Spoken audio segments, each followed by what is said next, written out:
نحمدہ و نصلی علی رسول الکریم اما بعد فاعوذ باللہ من الشیطان الرجیم بسم اللہ الرحمن الرحیم السلام علیکم ورحمۃ اللہ وبرکاتہ۔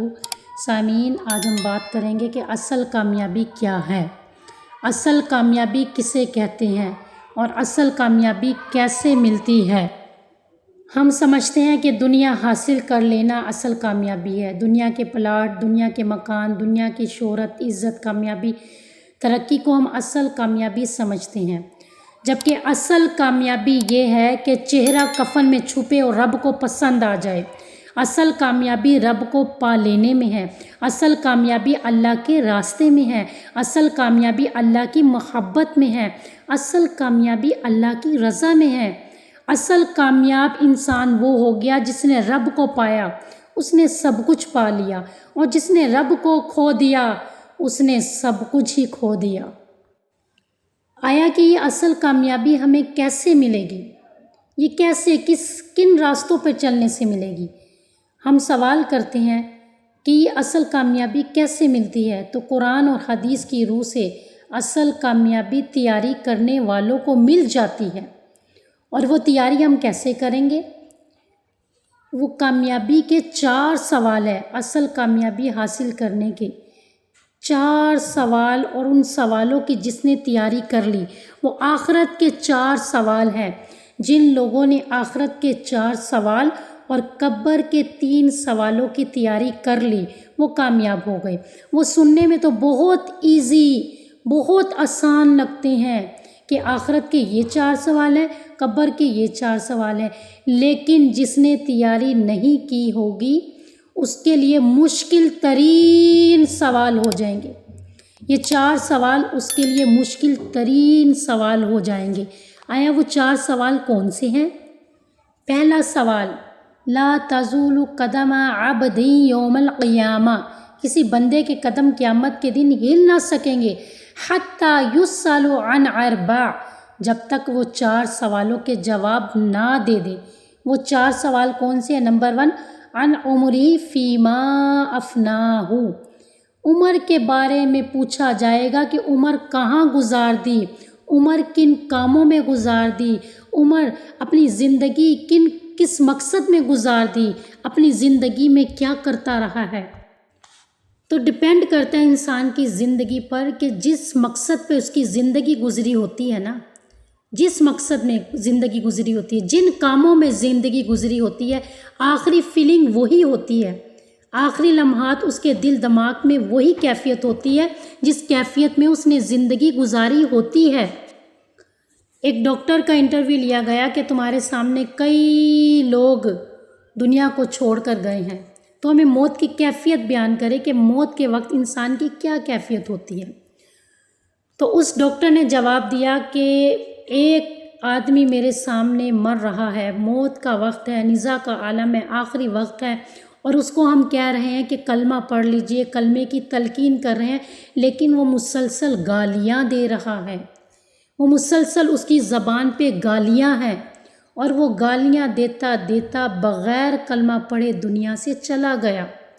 اس کے گھر والوں سے پوچھا کہ اس کا عمل کیا تھا، تو اس کے گھر والوں نے بتایا کہ گالیاں اس کا تکیہ کلام تھا، یہ کثرت سے گالیاں دیا کرتا تھا۔ آج اس گالیوں کی وجہ سے اس کا کلمے کی موت نصیب نہیں ہوئی۔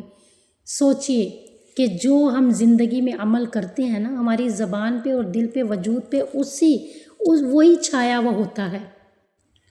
پھر ڈاکٹر صاحب نے بتایا کہ ایک آدمی اللہ کے راستے میں دعوت دیا کرتا تھا، دعوت تبلیغ کا کام کیا کرتا تھا اور کلمے کی دعوت دیا کرتا تھا، ساری زندگی اس کے دین کے کاموں میں لگ گئی۔ ڈاکٹر نے کہا کہ وہ بیمار تھا شدید اور بیڈ پہ آرام کر رہا تھا، تھوڑی دیر میں اس کی آنکھ کھلی اور وہ اونچی آواز میں، پورے وارڈ میں اس کی آواز گونج گئی، وہ اونچی آواز سے کلمہ پڑھ رہا تھا اور اپنی بیوی کو بھی کہہ رہا تھا کہ کلمہ پڑھو، کلمہ پڑھو، میرے جانے کا وقت آ گیا، رب سے ملاقات کا وقت آ گیا ہے، اور دیکھو فرشتے آ رہے ہیں، دیکھو مجھے لینے کے لیے فرشتے آ رہے ہیں۔ اور وہ کلمہ پڑھتا پڑھتا مسکراتا ہوا دنیا سے چلا گیا۔ پھر ڈاکٹر صاحب نے بتایا کہ ایک نوجوان لڑکا جس کو دل کی تکلیف تھی اور وہ شدید بیمار تھا اور ڈاکٹرز اسے جواب دے چکے تھے، ڈاکٹر نے بتا دیا تھا پہلے ہی کہ اب یہ بچ نہیں سکتا۔ تو ڈاکٹر صاحب کہنے لگے میں جب بھی اس کے پاس جاتا اس کے چیک اپ کے لیے تو میں اس کو جب بھی دیکھتا وہ گانے دیکھ رہا ہوتا، گانے سن رہا ہوتا، وہ کثرت سے گانے سنتا۔ تو میں نے اس کو ایک دن کہا کہ تم قرآن بھی پڑھا کرو، میں نے کبھی تمہیں قرآن پڑھتے نہیں دیکھا۔ تو اس لڑکے نے جواب دیا جناب میں تو حافظ قرآن ہوں۔ تو کہا اچھا تم حافظ قرآن ہو تو تمہیں زیادہ محبت کس چیز سے ہے، تم کس کا زیادہ شوق رکھتے ہو، قرآن کا یا گانوں کا؟ تو وہ لڑکا کہنے لگا کہ نہیں مجھے تو گانوں کا شوق ہے، مجھے گانے بہت پسند ہے اور میں اپنی زندگی میں بہت شوق سے گانے سنتا رہا ہوں اور گانے گاتا بھی رہا ہوں۔ تو ڈاکٹر صاحب بتانے لگے کہ جب اس کا موت کا وقت قریب آیا تو وہ گانے گاتا گاتا دنیا سے رخصت ہو گیا، بغیر کلمہ پڑھے وہ دنیا سے چلا گیا۔ پھر ڈاکٹر صاحب نے بتایا کہ ایک زمیندار تھا، وہ زمیندار یعنی موت کے وقت یہ کہہ رہا تھا، اس کا نزا کا عالم قریب تھا، موت کا وقت قریب تھا اور مسلسل کہہ رہا تھا کہ میری بھینس کو چارہ ڈال دو، میری بھینس کو چارہ ڈال دو۔ چونکہ اس کی ساری زندگی جانوروں میں گزری تھی، اس کو آخرت کی فکر ہی نہیں تھی، اس کو ملاقات کا یقین ہی نہیں تھا، تو وہ بھینس کو چارہ ڈال دو یہ لفظ کہتے کہتے دنیا سے رخصت ہو گیا اور بغیر کلمے ہی کے دنیا سے چلا گیا، بغیر کلمہ پڑھے ہی دنیا سے چلا گیا۔ تو سامعین جس مقصد میں ہماری زندگی گزرتی ہے موت بھی اس مقصد پہ آتی ہے۔ ہمارے دل دماغ پہ جس چیز کی فیلنگ ہوتی ہے نا، آخری وقت بھی وہی فیلنگ ہم میں وہی پائی جاتی ہے۔ تو جس کا کلمہ پہلا کلمہ یعنی آخری کلمہ، جس کا اول اور آخری کلمہ بھی، آخری کلمہ خاص طور پر جس کا آخری کلمہ لا الہ الا اللہ محمد رسول اللہ ہوگا وہ جنت میں ضرور جائے گا۔ تو اس کلمے کی فکر کیجئے کہ ہم ایمان کی حالت میں دنیا سے چلے جائیں اور کلمے کی موت اسے ہی نصیب ہوگی جس نے دنیا میں فکر کیا ہوگا۔ اب نمبر 3 سوال کیا ہوگا؟ وَعَنْ جَسَدِهِ فِي مَا أَبْلَاهُ، اس کے جسم کے بارے میں پوچھا جائے گا کہ جسم کا کیا استعمال کیا، جوانی کس کاموں میں گزار دی۔ یہ جوانی اور جسم اس کے بارے میں بڑی سخت پوچھ ہوگی کیونکہ جوانی میں انسان بے عیب ہوتا ہے، یعنی بیماریوں سے پاک ہوتا ہے، جمال بھی ہے، کمال بھی ہے، حسن بھی ہے اور یعنی کہ اس پہ کوئی بھی بوجھ نہیں ہے، کوئی ذمہ داری نہیں ہے، ایک لائٹ لائف ہے اس پہ کوئی بھی پریشر نہیں ہے۔ اس وقت اپنی جوانی میں اپنے رب کو پہچان لینا، اپنی جوانی میں اپنے رب سے محبت کرنا، اپنی جوانی میں اپنے رب کی محبت کا حق ادا کر دینا اور جوانی میں عبادت کر لینا۔ جس نے جوانی میں رب کی عبادت کر دی، جوانی میں اپنے رب کو پہچان لیا، جوانی میں اپنے رب کو اپنی زندگی میں لے آیا، اصل محبت کا اس نے حق ادا کر دیا، اس نے رب کی محبت کا حق ادا کر دیا جس نے جوانی میں رب کو پہچان لیا۔ اور جسم کے بارے میں تو پوچھا جائے گا اور یہ جسم تو خود بولے گا، یہ جسم، یہ پیٹ بولے گا کتنا حرام کھایا تھا، یہ آنکھیں بولیں گے کتنا غلط دیکھا تھا، یہ کان بولیں گے کتنا غلط سنا تھا، یہ قدم بولیں گے کتنی غلط محفلوں میں چل کے گیا تھا، یہ وجود ہمارا خود بولے گا۔ سورۃ یاسین میں اللہ نے خود فرما دیا الیوم نختم علی افواہہم وتکلمنا ایدیہم وتشہد ارجلہم بما کانوا یکسبون، کہ آج مہر لگا دی ہے تیرے منہ پر اور تیرے ہاتھ پاؤں ہم سے کلام کریں گے۔ تو جسم کے بارے میں اور جوانی کے بارے میں یہ پوچھ گچھ ہوگی، اللہ ضرور پوچھیں گے کہ کن کاموں میں۔ کبھی اپنی جسم کو رب کی یاد میں تھکا کر تو دیکھو، کبھی رب کی محبت میں جسم کو تھکا کر تو دیکھو۔ دنیا کے لیے تو ہم بہت تھکتے ہیں، پھر دیکھیے اس جسم پہ آگ بھی حرام ہو جائے گی۔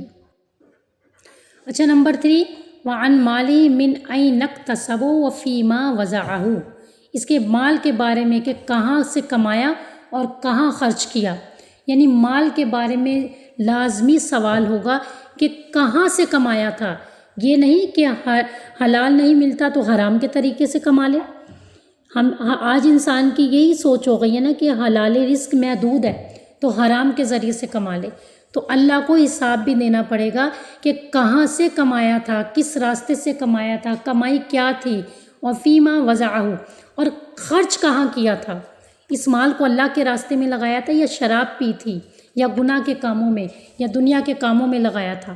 تو مال کے بارے میں سوال ہوگا، اور آخری سوال کیا ہوگا، وعن علم ماذا عمل فیہ، کہ اس کے علم کے بارے میں، کہ اس کے متعلق کہا جائے گا کہ علم پہ عمل کتنا کیا، کیونکہ علم تو آج بچے بچے کو ہے، ہم سب کو علم ہے، ہم سب جانتے ہیں، ہمارے پاس بہت علم ہے۔ آج کا انسان تو بہت پڑھ لکھ گیا ہے، اتنا پڑھ لکھ گیا کہ اپنے رب کو بھی نہیں پہچانتا۔